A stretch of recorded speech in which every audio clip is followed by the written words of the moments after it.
মনে করো তোমাকে কিছু ভগ্নাংশ বা ফ্র্যাকশন দেওয়া হয়েছে, তোমাকে বলেছে এই ভগ্নাংশগুলির মধ্যে কোন ভগ্নাংশটা সবচেয়ে বড় অথবা কোন ভগ্নাংশটা সবচেয়ে ছোট, মানে which fraction is greatest or which fraction is smallest. তুমি কি করবে? তুমি দুটো স্টেপকে যদি ফলো করো বা দুটো বিষয়কে যদি ভালো করে আজকের এই ক্লাসে বুঝে নাও, তুমি কিন্তু ওরালি এই টাইপের ভগ্নাংশগুলোর যদি ছোট বড় যেটাই বের করতে বলো তুমি জাস্ট সেকেন্ডের মধ্যে বের করতে পারবে। কি করবে চলো দুটো বিষয় কি ভালো করে বুঝে নিই। নাম্বার ওয়ান, তোমাকে যে ভগ্নাংশগুলো দেওয়া হবে সেটা তুমি প্রথমে ভালো করে দেখবে যে ভগ্নাংশগুলো প্রকৃত ভগ্নাংশ না অপ্রকৃত ভগ্নাংশ, মানে ফ্র্যাকশন গুলো তোমার প্রপার ফ্র্যাকশন না ইমপ্রপার ফ্র্যাকশন, সেটা ভালো করে দেখবে। কি করে সেটা দেখবো বা বুঝবো?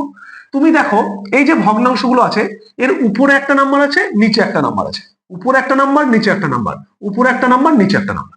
উপরেরটাকে বলা হয় লব, ইংরেজিতে বলা হয় নিউমেরেটর। নিচেরটাকে বলা হয় হর, ইংরেজিতে বলা হয় ডিনোমিনেটর।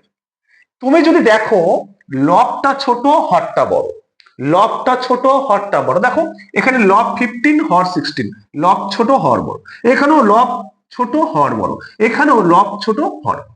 যদি লব ছোট হর বড় হয় মানে নিউমেরেটর স্মলেস্ট ডিনোমিনেটর গ্রেটেস্ট, তাহলে সেই ভগ্নাংশগুলোকে বা সেই ফ্র্যাকশন গুলোকে আমরা বলবো প্রপার ফ্র্যাকশন বা প্রকৃত ভগ্নাংশ। তুমি তাহলে এটাতে বুঝে গেলে এগুলো সব প্রকৃত ভগ্নাংশ। এবার তুমি কি করবে? এবার সেকেন্ড স্টেপে তুমি করবে এই যে ভগ্নাংশগুলো আছে তাদের উপরে একটা নাম্বার নিচে একটা নাম্বার, এই দুটো নাম্বারের ডিফারেন্স মানে পার্থক্য বের করবে। তাহলে এর ডিফারেন্স কত? এর ডিফারেন্স 16 মাইনাস 15 1 হয়।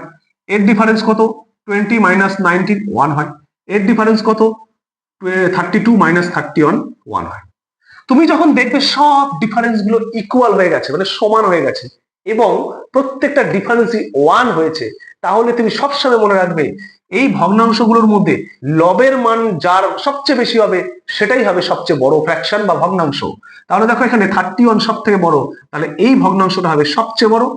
আর 15/16 এই ভগ্নাংশের লবটার মান সব থেকে ছোট, তাহলে এই ফ্র্যাকশনটা হবে সব থেকে স্মলেস্ট, মানে এটা হবে ছোট সবচেয়ে আর এটা হবে বড় সবচেয়ে। আশা করছি বুঝে গেছো। তাহলে এই প্রশ্নের উত্তর কি হবে প্রত্যেকে কমেন্ট করে তবেই যাবে।